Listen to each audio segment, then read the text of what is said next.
Eder. Mech. Pallister. E poscia più che il dolor poté la fama. Le Iene ieri sera hanno distrutto Davide Barzan, dipinto come un individuo mellifluo, un truffatore da strapazzo, un poveretto, un mentacatto. Secondo le Iene il Barzan avrebbe approfittato di una vincita al gioco, per accreditarsi a Cosenza, falsamente come il vincitore. Avrebbe quindi posto in essere manovre idonee a sostenere la sua messa in scena, come il noleggio di supercar, ed altro per truffare i suoi stessi compaesani ed amici. In particolare è toccante il racconto di un concittadino e vecchio amico che lamenta la sottrazione della buona uscita del padre, ottenuta dopo una vita di sacrifici. Mio padre si è inginocchiato per riavere i soldi tuffati dal Barzan, ma lui impassibile se n'è andato. Emergono altri reati imputati al sedicente avvocato, ed una condanna per truffa ad un istituto bancario.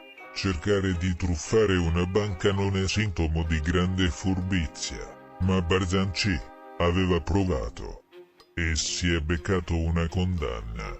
Dal servizio emergono inoltre una serie di comportamenti inqualificabili e di azioni miserevoli, che il Barzan non riesce a contestare. Risultato: oggi Barzan è magicamente sparito da TV pubblica. Si spera per sempre. Sebastiano invece, anche lui in astinenza da presenza televisiva, si fa fotografare in prossimità del confine italiano, come a dire: sono qua apostrofo. Però dopo la foto rientra precipitosamente all'estero, e, per la prima volta in tutta la sua vita posta foto della moglie. Fino ad oggi non aveva mai menzionato Lily, parlando sempre e solo di se stesso. Il suo egocentrismo lo aveva portato a mettersi sempre al centro dell'interesse mediatico. A proposito dell'assassino aveva addirittura detto: lo odio perché mi ha rovinato la vita e non perché ha ucciso Lily. Oggi improvvisamente, dall'estero, indagato per omicidio aggravato, si ricorda della moglie, e ne invoca l'intervento celeste.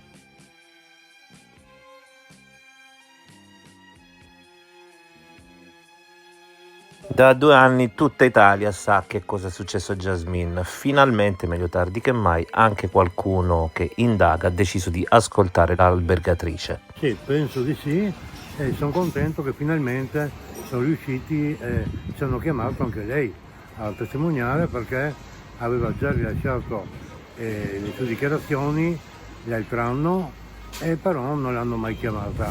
Lei ha solo rilevato che non è che andasse bene ultimamente il rapporto tra mia sorella e Sebastiano, e ha rimarcato il fatto che lui era un po' violento, si era comportato in maniera violenta un paio di volte. E anch'io ho messo a sit già anni fa il suo comportamento. In un paio di volte ho visto che perdeva un po' il controllo. Reputo e auspico che inizino a fare il lavoro come deve essere fatto. Penso che Sebastiano, se è stato lui proprio, è stato aiutato da qualcuno quando hanno ritrovato il corpo di mia sorella. Non lo so chi poteva averlo aiutato. Io penso potevano essere tutti, anche parenti suoi, amici, tutte persone che non hanno mai sentito. Come mai? Non cito Claudio, Sebastiano e Nasti, il vicino, e però va a sapere che non fosse qualcun altro, perché una persona sola non riusciva a metterlo là dove è stato rinvenuto. Il corpo della mia povera sorella è stato messo là da più persone. So ormai che non tornerà più. Mi sono fatto questa ragione. Purtroppo ho rivoluzionato la mia vita, la vita della mia famiglia, dei parenti, e non si torna indietro. Voglio che venga ridata nuovamente dignità a mia sorella, e anche il rispetto che le hanno tolto in questi anni raccontando di tutto cose che non sono vere. Quando avevo visto il cadavere di Liliana Resinovic, avevo subito pensato a un suicidio, una sensazione a pelle. Poi avevamo fatto tutti i rilievi immaginabili. I sacchetti in testa li ho visti tante volte in 40 anni di professione, anche a Trieste. È molto meno raro di quanto si pensi. Guardando il viso, sinceramente, non avevo avuto l'impressione di una persona aggredita. Innanzitutto la Cattaneo, per realizzare la nuova relazione medico-legale, ci ha messo un anno e poi aveva anche molti più elementi organici da esaminare, ma quella volta io credo che abbiamo fatto tutto quello che potevamo fare. I segni sul volto sono stati interpretati da me in un modo e dalla Cattaneo in un altro. Escoriazioni, contusioni sono sempre a specifici, non permettono di dire chiaramente a cosa sono dovuti, salvo rari casi. Avevamo trovato un cadavere nel bosco insacchettato e avevamo attuato le procedure previste. Le mascherine non le aveva nemmeno la scientifica, che era già lì sul posto ben prima di me. A quel punto il era già stato fatto. C'erano vigili del fuoco, PM, la scientifica, c'è chi indossava la mascherina per il Covid, nient'altro. Il corpo era stato maneggiato pochissimo. Gli organi erano perfettamente conservati anche all'istologia. Col senno di poi si possono dire tante cose, ma quella volta non c'erano elementi. Era venuta la scientifica da Padova che aveva fatto tutti i rilievi possibili. Più di quello, cosa si poteva fare? Io la consulenza della Cattaneo non l'ho letta tutta, quindi non saprei. So che è stata trovata qualche contusione in più e una minima frattura vertebrale. È basato tutto su questo, ma noi alla TAC la frattura non l'avevamo vista. È talmente minima che non so cosa possa rappresentare e non posso di certo metterla in correlazione con un evento doloso. Ho visto migliaia di corpi nella mia carriera. Questa indagine finirà in nulla. Che il marito sia indagato non vuol dire niente. Secondo qualcuno ci sarebbero delle gravi violazioni dietro la perquisizione effettuata a casa di Sebastiano. Praticamente avrebbero dovuto andare la mattina successiva alle 7, una volta che avrebbero visto che andavano oltre le 20, anche se avessero iniziato, che ne so, alle 19:58 minuti, no? Avrebbero dovuto andare il mattino dopo. Solo nei casi di un'ipotesi di reato in flagranza possono essere effettuate perquisizioni nella fascia oraria dalle 20 alle 7. Faccio un esempio terra-terra. C'è un'operazione notturna antidroga per le strade, vengono arrestati degli spacciatori, uno riesce a fuggire prima che venga posto in arresto, e torna a casa a corsa, viene seguito e a quel punto possono entrare anche in quell'orario lì per cercare di ritrovare fonti di prova riconducibili a quella fattispecie di reato. In quel caso sì, ma in questo caso qui assolutamente no, a meno che non gli venga contestata anche un'ipotesi di reato in flagranza, ma non saprei dove andare a cercarla. È chiaro che le indagini riprendono nel momento in cui c'è un reato. Probabilmente se restavate voi in servizio Sebastiano non sarebbe stato indagato, ma adesso lo è. Mentre voi eravate convinti del suicidio. Esattamente, senza incertezze. Non è che c'era stato qualche dato dubbio che non si conciliasse con il suicidio che ci mettesse in allarme. Se questi nuovi atti non fossero nuovi, se si fossero stati rappresentati mentre l'indagine era in corso, si sarebbe potuto accelerare molto di più l'indagine. Io non so quando, sono state depositate le consulenze che hanno giustamente indotto il GIP a non accogliere la nostra richiesta di archiviazione. Se fossero state presenti nel nostro fascicolo prima che noi concludessimo con richiesta di archiviazione, mai l'avremmo formulata, ovviamente, e avremmo potuto partire un po' prima di quanto poi la procura ha fatto. Del senno di poi, di cui sono piene le fosse, è inutile parlare, mi pare. Il fatto di non aver avuto degli elementi per poter sospettare che non fosse un suicidio mi dispiace, perché i ritardi delle indagini chiaramente diciamo, non aiutano le indagini. Non è detto che un'indagine che nasca tardi automaticamente nasce male o nasce peggio, non è assolutamente detto. Però certo non è un fattore, il fattore tempo è sempre importante. Conoscevo gli estensori, cioè, sono due professionisti che ho sempre ritenuto di grandissimo valore, non avevo nessuna ragione per non crederli anche in questa vicenda, aver fatto onore alla loro professionalità. Evidentemente anche i bravi sbagliano, cosa vuole che dica? Mi dispiace, a Roma direbbero ho svortato.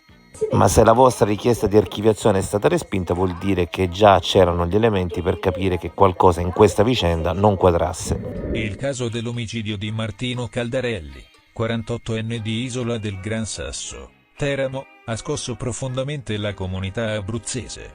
Dopo essere scomparso venerdì 11 aprile 2025, il suo corpo è stato ritrovato senza vita in un laghetto di Corropoli, nella Val Vibrata, in una zona di campagna di difficile accesso.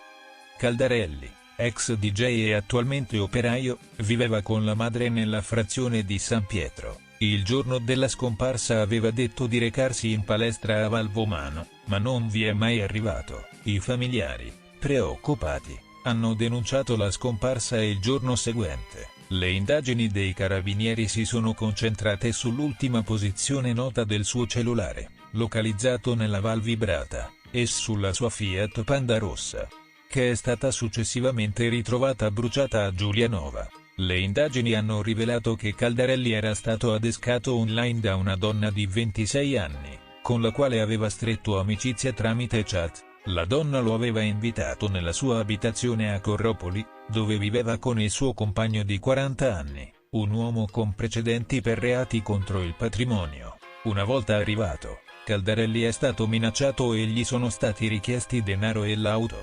Al suo rifiuto, è stato accoltellato, con fendenti che lo hanno colpito anche alla gola. Il corpo è stato poi caricato in auto e gettato in un laghetto, con un pezzo di legno attaccato per impedirne l'emersione. Dopo l'omicidio, la coppia ha verniciato di nero la Panda rossa di Caldarelli e ha continuato a spostarsi tra l'Abruzzo e le Marche, utilizzando l'auto per commettere altri reati. L'auto è stata infine data alle fiamme a Giulianova. Le telecamere di sorveglianza hanno ripreso la coppia a bordo del veicolo, permettendo ai carabinieri di identificarli. Entrambi sono stati arrestati e hanno confessato l'omicidio. La donna avrebbe anche tentato il suicidio, mentre l'uomo si trova in ospedale per ferite riportate. Le indagini, coordinate dal sostituto procuratore Elisabetta Labanti, proseguono per chiarire l'esatta dinamica dell'accaduto. Si è scoperto che la coppia aveva già tentato una truffa simile ai danni di un altro uomo della zona, che però si era salvato consegnando loro denaro e auto. Oggi, 16 aprile 2025, giorno in cui Caldarelli avrebbe compiuto 49 anni, la comunità locale è profondamente scossa da questa tragedia. Manuela da circa un mese sta effettuando il trasloco per lasciare la casa che condivide con Giuliano. Un mese di trasloco nemmeno abitasse a Buckingham Palace. Sì, però fa parte purtroppo dei cambiamenti, dobbiamo per forza farlo nel minor tempo possibile. La cosa che mi ha fatto più male buttare è stata la mia vita, l'ho proprio buttata. C'è la separazione, non devo lasciare la mia casa, buttata, io penso di così, mia suocera non c'è più. È la fine del tuo sogno americano? Neanche, non l'avrei voluta vedere neanche in un film dell'orrore. Rimarremo in parecchi segnati a vita, cioè non si torna indietro. Per il momento è ancora la fine di qualcosa, poi intanto sono contenta che io e Giuliano abbiamo trovato un equilibrio per nostra figlia. Quando ho fatto quello che ho fatto non potevo minimamente immaginare come sarebbero andate le cose. Non ve lo so dire, certo mi sarei comportata diversamente. Cioè è talmente una vicenda triste dall'inizio alla fine, a tutto tondo, perché nel tutto tondo includo anche tutto il terzo piano, tutto, a tutto tondo è triste.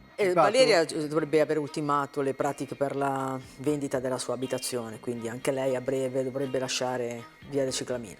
Da seguito a quello che insomma era ampiamente ravvisabile. E credo che però Giuliano resti ancora lì. Se ne va soltanto la Bianchi da via del Ciclamino. Ecco, insomma. Giuliano resta a casa di Pierina, per cui si sposta di pochi metri, ma anche Manuela a quanto pare si sposta di pochi metri perché si dice vada ad abitare a casa di Duilio che abita di fronte. Il famoso capello nero, lungo, fotografato sulla salma che è andato disperso. Quello credo che sia uno dei danni peggiori di questa inchiesta. Poteva essere un elemento estremamente interessante, la salma girata senza le adeguate cautele e protezioni. Insomma, diciamo che noi stiamo un po' facendo la lista della spesa, passatemi il termine, degli errori, delle sviste, delle incertezze che abbiamo documentato nella parte di sopralluogo e penso che quella sarà una parte molto ampia della nostra consulenza in dibattimento. Non vi anticipo altro, ma c'è ben di più di quello che stiamo trattando adesso. Insomma, ci sono delle tempistiche in questa inchiesta abbastanza suggestive. L'indagine ormai sembra addirittura d'arrivo. Tenderà alla fine dell'incidente probatorio della Cam 3, che è a maggio, cioè il riesame, al netto di quello che sarà, diciamo, tutta la storia del riesame, dell'impugnazione, bla bla bla, però diciamo aspetterà credo il 28 maggio, no? Se non ricordo male è la data in cui verrà discussa la Cam 3, ma già il giudice ce l'ha detto che la Cam 3 è caduta, quindi insomma, e a breve, subito dopo ci aspettiamo la formalizzazione del 415. Ehi, non dimenticare di iscriverti a questo canale.